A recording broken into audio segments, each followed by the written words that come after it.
Hey guys, Blender Everything here, and today we have another unboxing. So, this is the Ronin RS2. So within this box we have a gimbal, and it's brand new, and the only reason I was willing to buy this, well firstly, was because I was able to sell my old one for a pretty good price, and secondly, is because I watched Peter McKinnon's video on it, and if you haven't watched it, and you actually like use gimbals for filmmaking, or if you've tried to use gimbals for filmmaking, I would highly suggest it.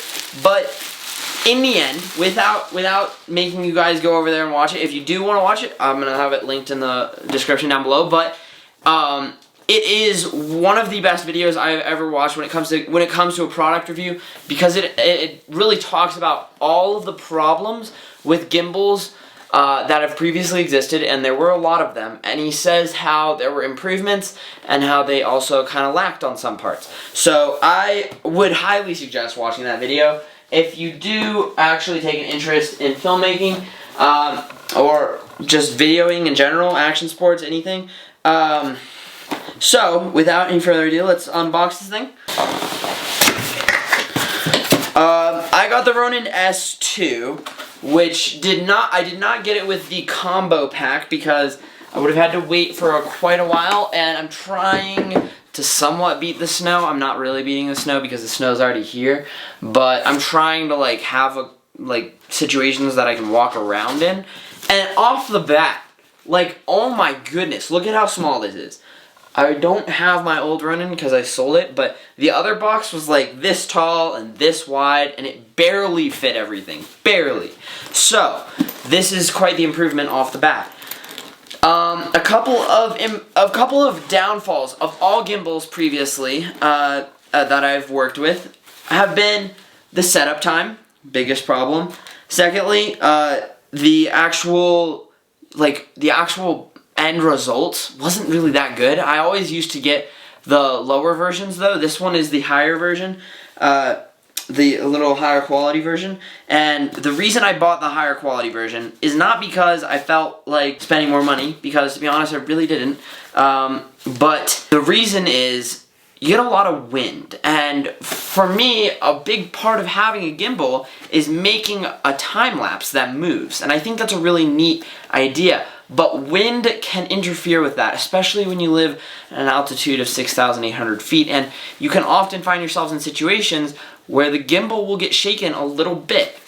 And that's a problem. So honestly, I really was hoping that this one would have a strong enough motor to combat that. So within this video, we're going to go over every single one of these little problems that I have found in previous gimbals.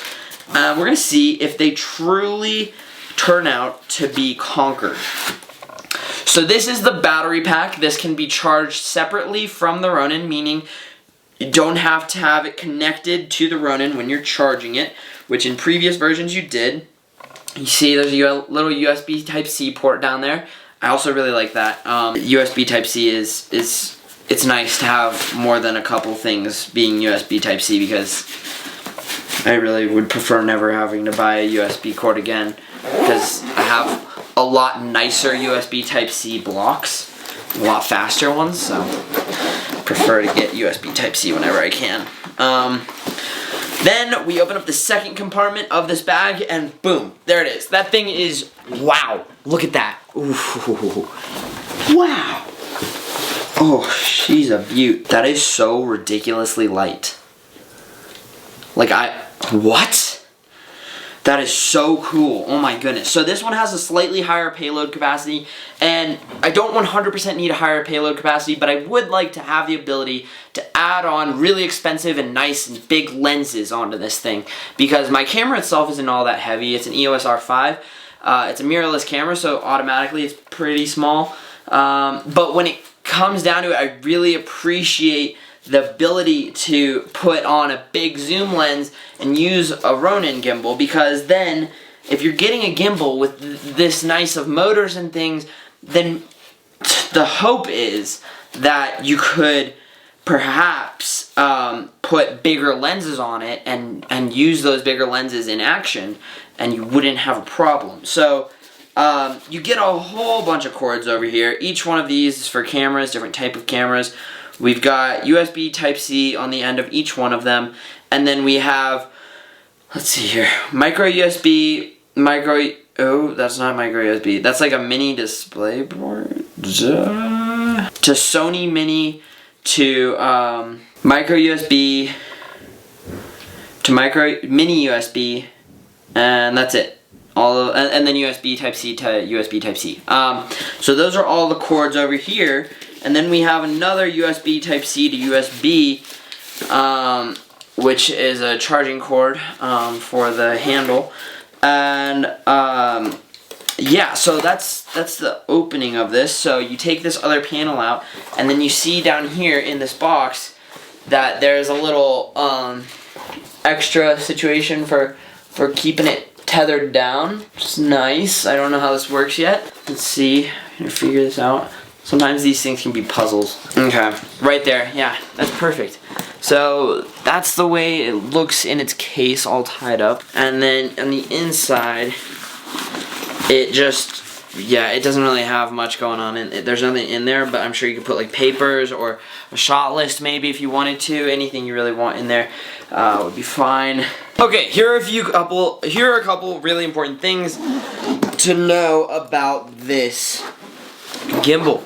So, firstly, even though I didn't get the equivalent of the Fly More combo, this still came with the the holding arm, which I was not aware of. I thought I would have to buy that after the fact, and I'm very happy I didn't because it's kind of expensive, like ridiculously expensive.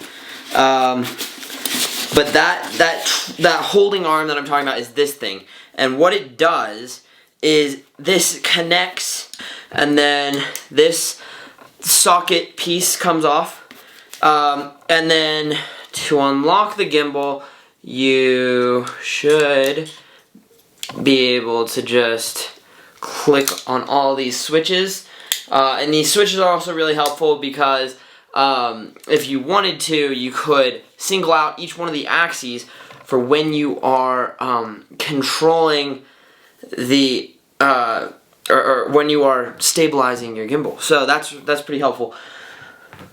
So this is the arm piece kind of thing. So you can hold it from above. You use the tripod holder, obviously, and you can just like use it in a new way because previously it was like a really difficult thing to be able to get a shot like this, where you're like walking and the camera is going like this and you're holding it below your waist.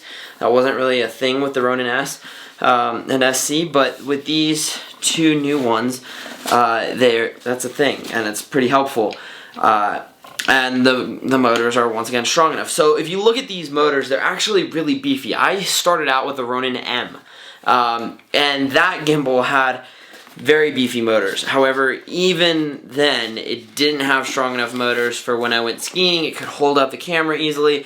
It was a whole thing. But this one does seem to have some very, very beefy motors, and I am definitely going to test this out before the end of the video because I really want to see the potential of this. But let's go see what I can do with this at nighttime while it's snowing in Jackson Hole, Wyoming. Should be fun. Also, in this case, you get multiple slots that aren't being used, which is really it's actually a nice feature because, like, you can see over here on this, there are only, like, there's something over here, and then there's an extra slider for the piece that your camera like locks into, if you were to want to swap out cameras, which would be pretty neat. But you also have two extra pockets over here along with that extra space, so there is room for like a GoPro or anything else. Like, unlike other gimbals and under other gimbal carriers,